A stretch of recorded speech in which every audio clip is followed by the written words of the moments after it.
who knows what tomorrow will bring? So if you put it back into the economic side, we know that the world that we exit will be a very, very, very different one. Our chair is a guy called Ian Philby, and he's the chair of Jules and numerous others. It's going to change. I mean, gosh, I can't have any idea what that's going to be. How's that going to affect us?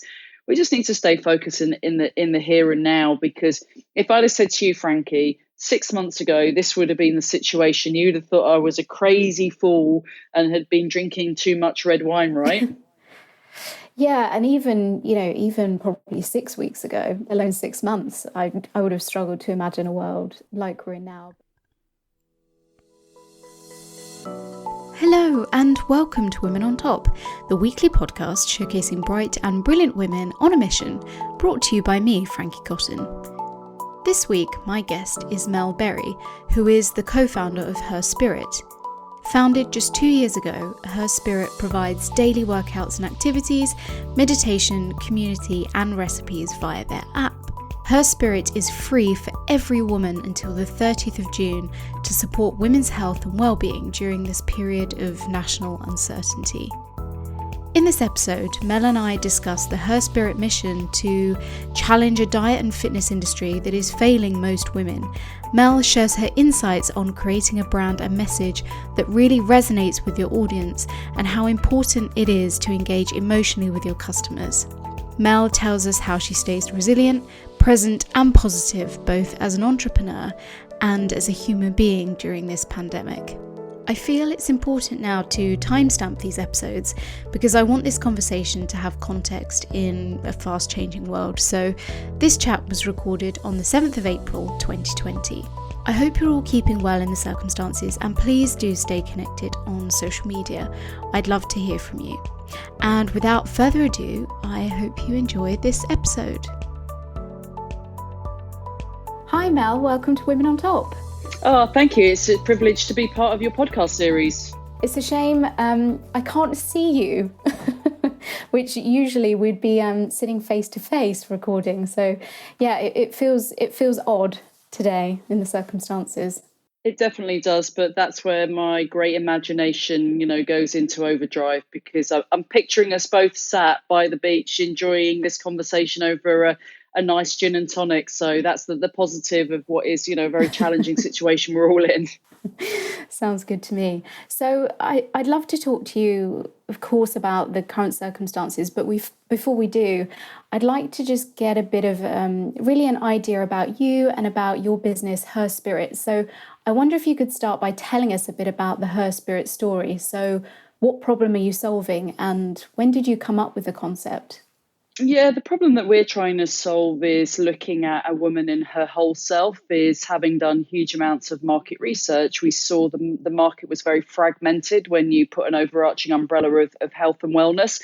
And, brands would look at an element, whether or not that is the fitness side of it, the nutritional side, or the emotional bit. And we brought everything together. So for us, we call that our mind, our body, and our fuel. And how we then, kind of wrap that up is our mission, which is inspiring women everywhere to live a healthier and happier life. So we're about the whole self rather than a fragmented part of a woman. You have a really bold and admirable mission, which is to challenge the diet and fitness industry, which, as you've described there, is really failing women and needs to change. So I wonder, where do you even start with that? Because that's just massive, and it's so entrenched and complex, and it's emotional as well as physical, right?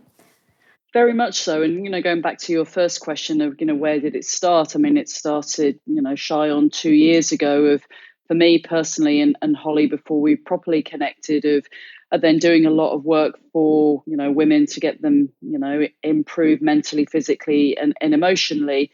And it's then, where did we start? We had to sit down and say, right, what is the problem that we're trying to solve? And, facts such as women are twice as likely to be diagnosed with anxiety. Over 40% of the female population, aren't moving enough or being active enough for their own health benefits. So that, in essence, was the problem that we were trying to solve. And then going on to this, the second part of your question is a lot of testing and learning. So for a year, we test and learned with over 500 women to truly understand how do women consume their information, how do women feel that they want to be, kind of talked to, so that the narrative that sat behind that. And like many entrepreneurs, and I'm sure you've had this come up many times, it was iteration after iteration of thinking, I've cracked it, and then realizing, oh, right, that wasn't the the thing that was going to solve the problem. And a lot of resilience during that period of time, a lot of resilience. What were some of the things that you started to learn early days that perhaps surprised you? Yeah, picking up on your point around that's, the diet industry is, it's not been something that, I've kind of personally seen, but Holly, my co-founder, is definitely the kind of the champion of that. That if you look at how do you talk to a woman that ultimately has in the past before gone to a Weight Watchers or a Slimming World and has been made to feel pretty bad, is when we looked at that whole challenge piece, and we had huge amounts of support by, agencies like Crow Communications and our chair Ian Philby, is you can't throw bricks through brands and actually be, it's your fault. And when we looked at how we were positioning that narrative, it was then around the challenging piece where people don't want to talk about the fact around the whole kind of weight piece. They want to be able to consume that, I guess, more silently and change their behaviors off the back of that. So, yeah, that was definitely one where you realize that whilst people will talk about it themselves, they don't want to be part of a conversation that somebody else is kind of starting on that one, an element especially. And for you and Holly, what was it exactly that sparked this venture, I suppose? Was there a particular moment? Were there personal experiences involved? What was the driver behind it? I mean, we didn't meet at the embryonic stage. The way that it started is, for me personally, I'd done a lot of work in Nottingham and looked at mentoring and how and why that was so vitally important. And it started one very cold Easter weekend with espresso martinis and my personal love of Maya Angelou. And I love Maya Angelou for all that she's about. Yeah, most things start in and it was, that classic, writing a brand strategy down on the back of a napkin. And I just wanted to continue to do the work that, I'd done. And we talk a lot about the wonderful Simon Sinek and the power of why. My why was around, getting the best out of everybody. And then how did that, come to being myself and Holly is, we reconnected and she shared that same passion, and her passion is around the nutritional side. She was on a constant diet for decades and she'd grown up in that household, and mine was the power of the mind. And I'm quite happy to to share with your kind of listeners is I had some pretty dark days around 4 or 5 years ago, and again it's back to the point I talked about earlier. It's the whole self, and it's the journey and it's the passion that really drives us to continue to make this brand as phenomenal as we believe it can be. I find that so interesting when you're talking about the whole self, because when it comes to our health, it is about the whole self, but it's really easy for us to identify with just one thing, such as body image and some kind of obsession there. And it's really, I mean, my own personal experience is it's really hard to kind of zoom out of that and think much more holistically about our well-being, particularly in times that we're in now, for example, where I guess a lot of people are going to be facing more anxiety and, potentially more stress and that isolation as well. Do you have any advice on how we can try to stay more holistic about our health? Yeah, I mean, we have what's called our 7-day reflect diary, because everybody will become fixated on a problem, and that problem will then escalate into being much greater and potentially leading to anxiety, in a road that isn't a kind of a great place. And I will always say, when we're doing our kind of one-to-one coaching sessions, which we offer at Her Spirit, is come to me when you've got fact in front of you. And our 7-day reflect diary is very simple. Again, it's the whole self. So write down what you're eating, write down how you're moving, write down how you're feeling, and complement that with others in terms of, are you sleeping well? And it's your narrative over a given day. Then people will come back, and ordinarily it will come with a caveat saying, oh, last week was a bad week, or last week wasn't, representative of my kind of normal week. It's a plethora of excuses. And that starts a conversation. So if I was having that conversation with you, Frankie, it would be, okay, right, Well, at the end of that day, you've put a 7 out of 10, but the other day you've put a 4 out of 10 as your overarching feeling. Why is that? And when you can stop and you can reflect and you can look at your whole self, you can contextualize it and understand that it's either a small element or it's part of a smaller element in terms of a much kind of broader picture. And from that, then it's around taking action. One of our, brand words is around being challenging, but we're challenging in a supportive, inclusive way. So that would be my advice. Go and write down and start to give yourself a place to succeed from rather than a continuous spiral that may lead to, anxiety and other issues. I guess it's really around awareness. And for those of us who find ourselves with more time, which I appreciate isn't all of us right now, but is this a good time for us really to slow down and really think about all those pillars of our health? And as you say, to spend that time reflecting and really analysing how we're feeling? Yeah, definitely. We talk a lot about this period that we're in now around rebooting and actually stopping to understand what is truly important to you, because it's again very easy to kind of escalate those emotions and feelings, and having a look at what is important to you, having a look at what you can do differently. I know for one, about just over 10 days ago in that kind of first weekend as a swimmer, I was like, I can't swim anymore. The world's coming to an end and I'm going to be weak and I'm going to look rubbish. And through one of our coaches at Her Spirit, the wonderful Mel Youngs, I said, right, I can, and I will always say this to somebody, and especially you have a choice. You have a choice to be happy or you have a choice to be unhappy. And if you can harness the power of the first, is understand how you can make those changes and just take time to stop and think what's important. I did that today. I walked down the hallway and I've got pictures of travel. I love traveling, and it has become more and more evident to me that is really, really important to me when we get out of this lockdown phase. Definitely. So I'd love to talk a bit more about current circumstances, but before we do, just to touch a bit more on the business. When it came to setting up Her Spirit and to building the business initially, what are some of the challenges that you had to overcome, and how did you fund the venture and generate revenue, to start paying yourselves and your team? Yeah, let's pick up on the funding side, is because we went down a road of engaging with what is a very strong network that we have. And we went to market in November of 2018 and said, we're looking for founding members. So in essence, they were our crowd funders, but they were also the women that had our back.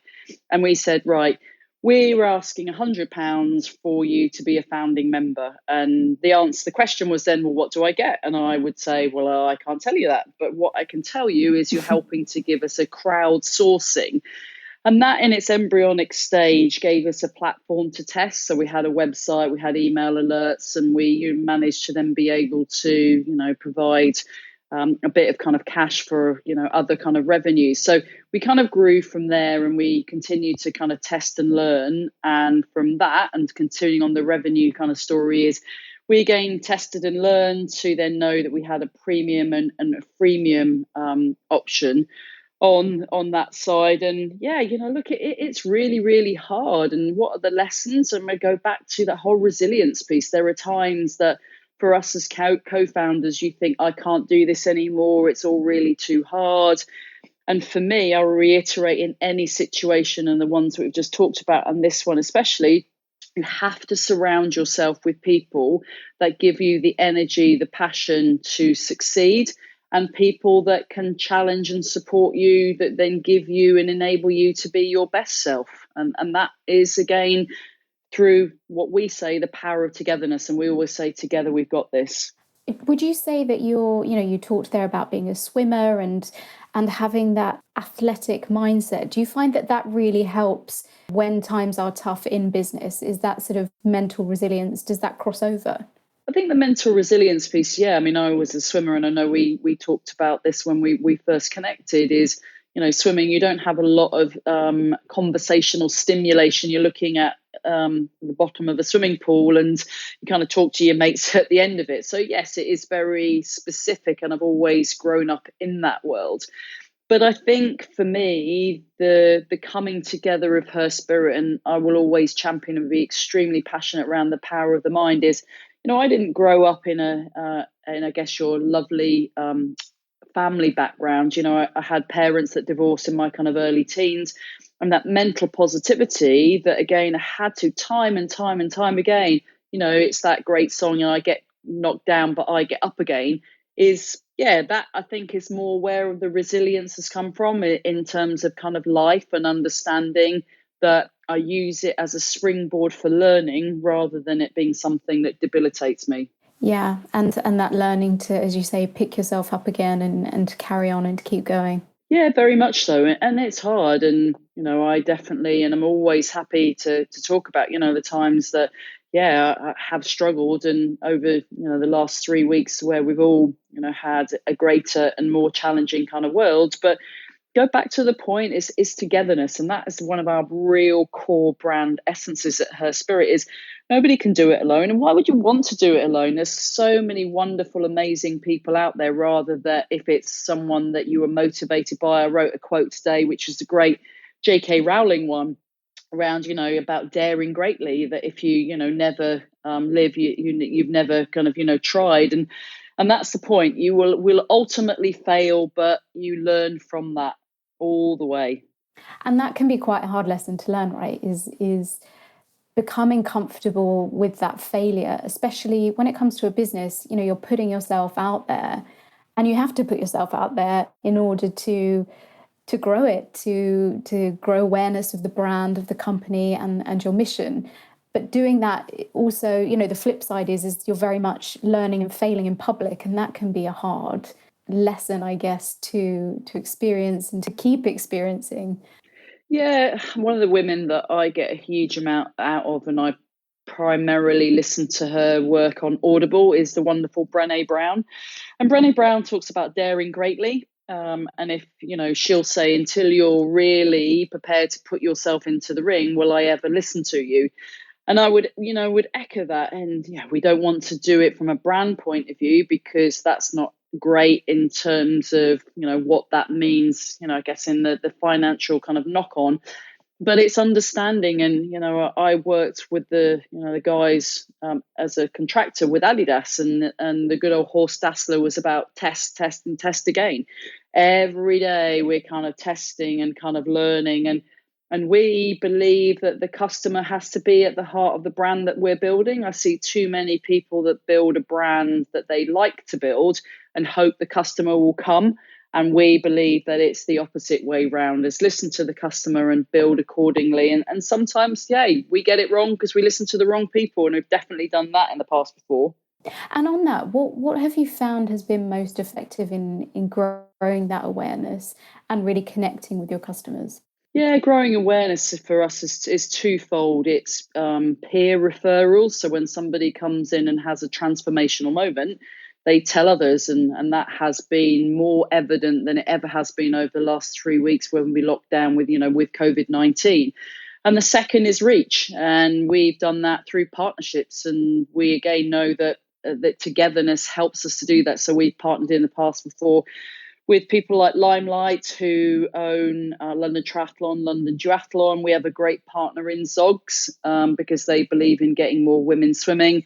And it's that shared vision, because if you have a shared vision at the heart of that and you park your ego, then prosperity will come. And again, peer referral is so strong, because actually that means transformational moments, and that's a money can't buy opportunity. People remember how you made them feel, and that is imperative. And that's what we do time and time again. I had a wonderful direct message from one of our customers today that, she is feeling anxious at the moment, but we have helped her to feel so much kind of better during that time. So my advice, make sure you engage with your customers emotionally. Go dig out that Maya Angelou quote around, how you make people feel, because that's what they'll remember, and that's what they'll tell people, and that's how you'll build communities. And it's so, so critical to be able to do. But don't fall foul of knowing that you still need to build a relationship that then is built on structure and transaction as well to enable that to flourish. And particularly,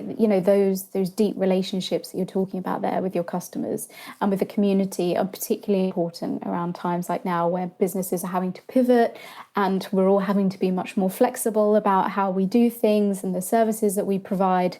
So I wonder if you could tell us a bit about some of the strategic and tactical decisions, I guess, that you've had to make in the last few weeks based on COVID-19 and the lockdown here in the UK. I know you've made Her Spirit free until the 30th of June. So I wonder if you could tell us a bit about that decision and how you've afforded to offer that. Yeah, strategic and tactical. I think they all go out the window now, don't they? You all have done over the last 3 weeks. It's like, oh my God, how do I survive? How do I cope? Yes, survival decisions.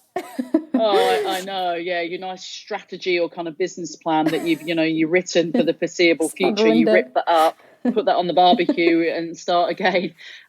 Look, we're both hugely passionate about what we do, and we believe that we have those entrepreneurial traits. So, when the two of us were sat in a lovely friend's villa in Mallorca and could see what was happening in the outside world, and go, this is a problem. Coming back to the UK and understanding the severity of it, we looked at, well, this could potentially kill us, or this could potentially escalate us, because this gives us huge opportunity based on the fact that, people are at home. So at the end of last year, we had been successful with a funding grant from Sport England. So those of you that don't know who Sport England are, they're a government agency, and they're about enabling people to be more active. And our bid was around looking at low socioeconomic and BAME communities and how you brought the digital and the physical together. So we went, well, we're not going to be able to do that in the foreseeable future, but what could we do? Well, actually, we can bring together not only that community, but everybody together through the platform that is Her Spirit and our app. So very quickly, the keyboard was typing extremely kind of fast and furious by Holly to go back to our very visionary case manager at Sport England and saying, right, what we can do is we can then unlock the subscription. So we will be able to make it free for every woman for 3 months. So that's great. So that's delivering on our mission statement, which is the one we talked about earlier, inspiring women everywhere to live a healthier, happier life. It also unlocks the social and the financial side, where nobody's kind of paying anything. But what was also really key for us is, again, harnessing the power of people. I have so many friends that were instructors or coaches that suddenly went from building their businesses, which were brilliant, to having none.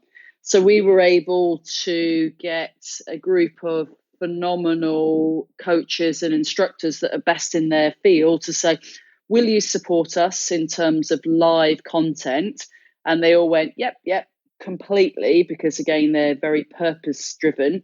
It also gave them an element of income, and we now have 1 or 2 live stream sessions that range from meditation from the wonderful Sophie to Michelle, who does kind of indoor kind of cycling. So yeah, we had to turn the business upside down and generally shake the piggy bank to be in what we believe is in a pretty good place, offering a pretty good service and being and delivering on what is our purpose-driven promise. And how can listeners get involved? Is it all done through the app, including the lives, or how does it work?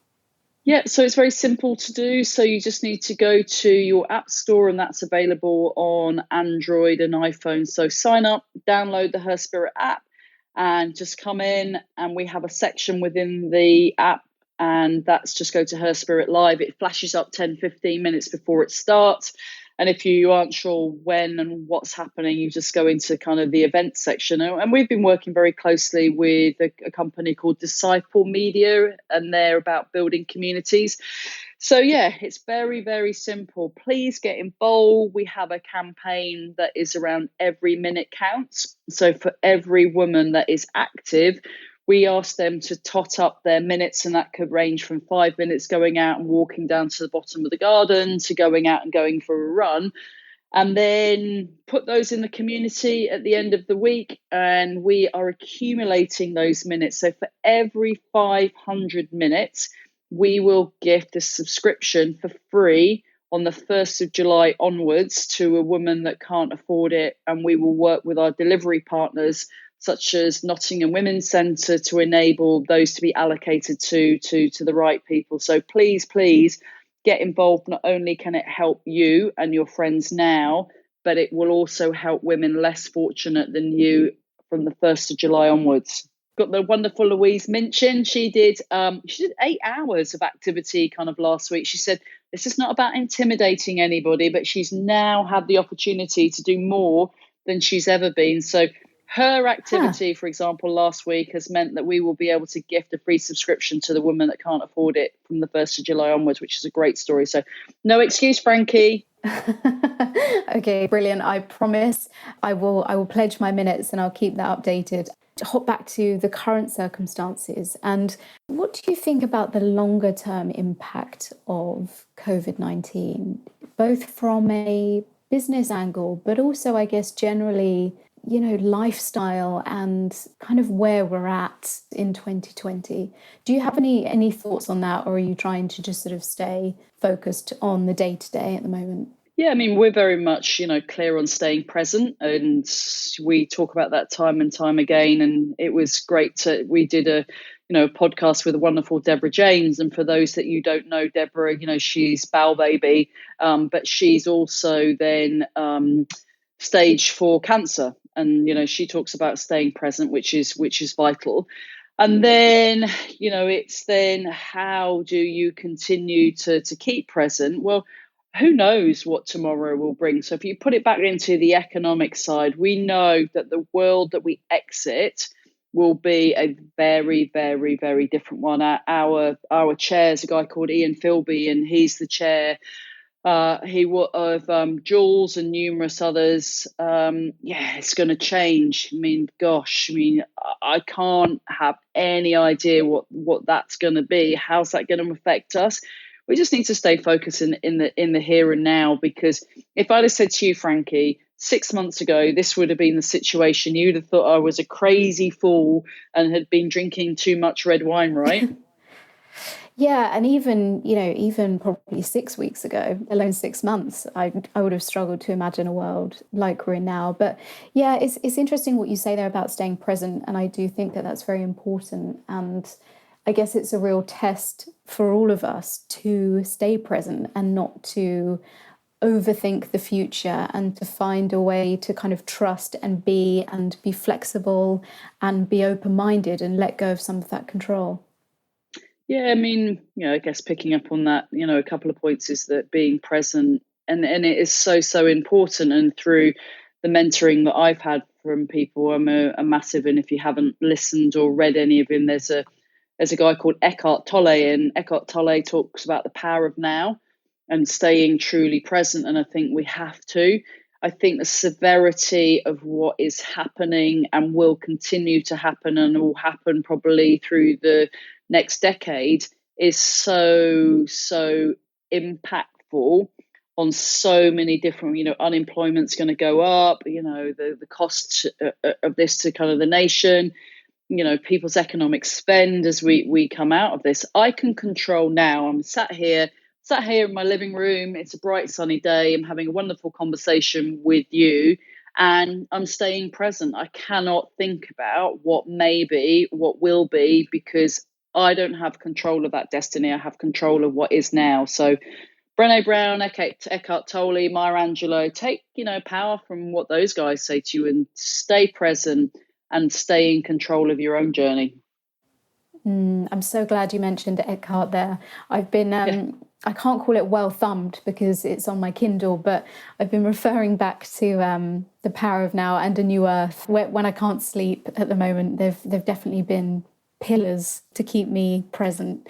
Yeah, Eckhart Tolle is excellent. And for anyone who is struggling to stay present, or who is, maybe finding themselves more anxious, I highly recommend that you do some Googling of Eckhart and his work, and he's just brilliant. Mel, I wondered if you could tell us a bit more about your podcast. Yeah, so it's season 2. I did season 1, and we're in a great audio kind of world virtually, and it was literally me and my mates doing it over either Zoom or just having a kind of a conversation with a very old school kind of microphone, and it went down really kind of well. So I've known the wonderful Annie Emerson. So, for those of you that don't know her, she was a very successful triathlete and duathlete. She launched the Tripod with Louise Minchin last year and took 9 people on a journey to go and do Leeds Triathlon. And I asked them, were they going to recommission that? And they said no. And I said, would you like to host a Her Spirit podcast? And they both went, yes. And that was brilliant. So having those two, as hosts, so Louise and Annie, and for us, it's about delivering on our promise, and that's inspiration. So we launched our first one, and we did that with the wonderful Dr. Zoe Williams, which is, she's the doctor. And she was a doctor on the sport relief journey that Louise went on. And, our last one was the wonderful Eleanor Mills. So Eleanor Mills worked for News UK for 22 years, her last role being the editor in charge at the Sunday Times. And what do you get?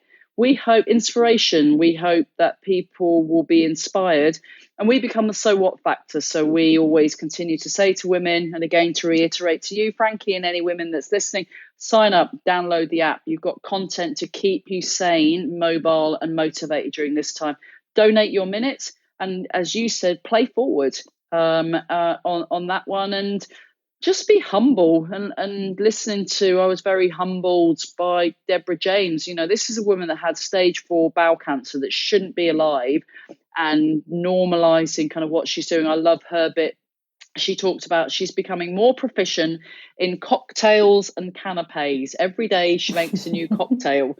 Not mine, So if you want to get some cocktail motivation, then listen to Deborah's on that side. Deborah's brilliant. I find her so inspirational. I think the positivity that she has is just infectious and brilliant. So I can't wait to listen to that. Yeah, I mean, I met Deborah through Louise and Annie, and had supported her along with one of our running coaches when she was doing London Marathon. And here's a woman that says, I've basically been butchered 20 times and chopped up, and I'm still going to do this marathon. So the positivity on that one. Look, please listen to it. Please, again, inspiration comes in so many different forms. So I hope you enjoy it, and others that may have come across it have also do and done. Well, Mel, thank you so much for all the insights that you've shared with us, and thank you for the amazing work that you're doing at Her Spirit, and yes, how you're keeping us all sane and healthy and mobile during these times. I usually give guests an opportunity to leave us on something, perhaps some career advice or something impactful that you've learnt that you want to pass on. I know you alluded to earlier some tough times that you've had perhaps 4 or 5 years ago. I wondered if you perhaps wanted to touch on something that you've learned, or just anything really that can inspire us to keep going. Yeah, definitely. And I was very fortunate that I crossed paths with a woman in Australia, so Dr. Deirdre Anderson. And when I was running away from life, and Deirdre, open your address book. I want to move to Australia. That's the answer. And she said, nope, I'm not going to do that. And my lasting thoughts would be, let's look at a practical step. We've talked a lot about solutions through this podcast. So mine is around the chair. So when people say to me, oh, feeling anxious, I'm doing that. We've talked a lot about that in terms of what we have as a business. But mine is a toolbox, and it's about a practical toolbox. And I hope everybody takes the time to do this themselves, including yourself, if you think it's relevant, Frankie, and saying, she said to me, when you sit down, you sit on a chair. And I was like, this woman's crazy. What's she talking about? And she said, everybody needs stability when you take time out, and we don't do that. And what I want you to do is I want you to think about what are your 4 legs and your 4 legs of stability. And it stays true today to what I said to her, that wonderful day in Sydney by the beach. And for me, it's my friends, And, they are of critical kind of importance to me because ultimately they are my family. It's the work that I do because I'm hugely passionate, and my why is getting the best out of anybody I have the opportunity to stay in contact with. It's being active because that is my drug, shall we say. That gives me the physical feel that then gives me that kind of smile on my face. And that's not about being the best, the fast. That's just making me feel physically. And it's giving back because it's so important to kind of play forward. If you play forward, then that then means that what will be is so much kind of more. So when I know that I'm struggling, I take the time to stop and I think and go, right, where are the vulnerabilities? And there will ordinarily be one, and at times of greater vulnerability and anxiety, two of those that are out of whack and out of kilter. And that's my toolbox. And I will always refer to that and will recommend everybody take the time to say, what is my toolbox and how can I take control of me and give me the stability that I need? So hopefully that is something that people will enjoy doing, because we've got a bit of extra time on our hands at the moment, right, Frankie? You can draw it, you can colour it, you can picture it, you can do the works. Absolutely. I think that's excellent advice. Thank you so much. No, thank you. It's been a pleasure, and thanks for the opportunity on this. Thanks for listening to Women on Top, the podcast. You can join in the conversation online using the hashtag #TheWhatPod and tagging us at @TheWhatPod on Twitter and Instagram. And you can find all the details about our wonderful guests in the show notes. Please don't forget to rate, review and subscribe on your favourite podcast app and spread the word. See you next week.